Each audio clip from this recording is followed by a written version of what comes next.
CM YS జగన్పై హత్యాయత్నం ఘటన ఏపీ వ్యాప్తంగా కలకలం రేపింది. ఈ ఘటనపై రాష్ట్ర వ్యాప్తంగా వైఎస్ఆర్సీపీ శ్రేణులు ప్రజలు దిగ్భ్రాంతికి గురయ్యారు. దాడిని నిరసిస్తూ పలు ప్రాంతాల్లో పార్టీ నేతలు, కార్యకర్తలు, ప్రజలు రోడ్లపైకి వచ్చి ఆందోళనకు దిగారు. దాడిని తీవ్రంగా ఖండిస్తూ నిందితుడిని కఠినంగా శిక్షించాలని డిమాండ్ చేస్తున్నారు.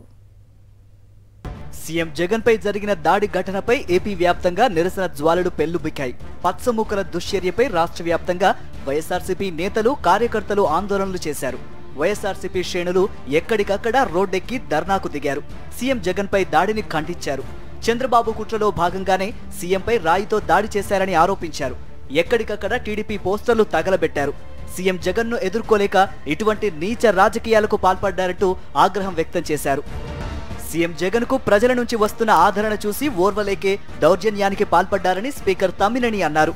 శ్రీకాకుళం జిల్లా ఆముదాల వలసలో తమ్మినేని ఆధ్వర్యంలో వైఎస్ఆర్సీపీ శ్రేణులు నిరసన చేపట్టారు.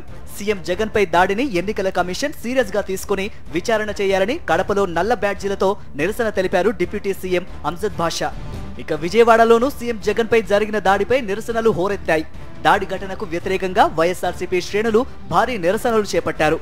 గన్నవరంలో దిష్టిబొమ్మను దహనం చేశారు. చిత్తూరు జిల్లా పుత్తూరులోనూ మంత్రి రోజా ఆందోళన చేపట్టారు. అంబేద్కర్ విగ్రహం ఎదుట రోడ్డుపై బైఠాయించి నిరసన తెలిపారు. దాడికి కారణమైన నిందితులను వెంటనే అరెస్టు చేయాలని డిమాండ్ చేశారు. కుప్పంలో ఎమ్మెల్సీ భరత్ ఆధ్వర్యంలో వైఎస్ఆర్సీపీ నేతలు నిరసనలు చేపట్టారు. విశాఖ, తిరుపతి, అనంతపురం జిల్లాల్లో నిరసనలు హోరెత్తాయి.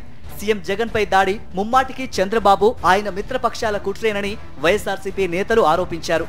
జగన్ ప్రాణాలే లక్ష్యంగా కూటమి దాడికి తెగబడిందని, దీనిపై ఎన్నికల సంఘం ప్రత్యేక చర్యలు తీసుకోవాలని డిమాండ్ చేశారు. సీఎం జగన్ కు వస్తున్న ప్రజాదరణ చూసి ఓర్వలేకనే ప్రతిపక్షాలు హత్యాయత్నానికి పాల్పడ్డారని విమర్శించారు పిఠాపురం వైఎస్ఆర్సీపీ ఇన్ఛార్జ్ వంగా గీత. పార్టీ శ్రేణులతో ఆందోళన చేపట్టారు. బీజేపీ, జనసేన కూటమిగా కలిసినప్పటికీ జగన్ కు ప్రజల్లో లభిస్తున్న ఆదరణ చూసి ఓర్వలేకపోతున్నాయని వైఎస్ఆర్సీపీ నేతలు విమర్శించారు. చంద్రబాబే తన తొత్తులతో జగన్పై దాడి చేయించారని ఆరోపించారు. వారు ఎన్ని హామీలిచ్చినా జనం నమ్మకపోవడంతో ఏదో విధంగా జగన్ను అంతమొందించాలనే కుట్ర పన్ని ఆయనపై హత్యాయత్నం చేశారని మండిపడ్డారు.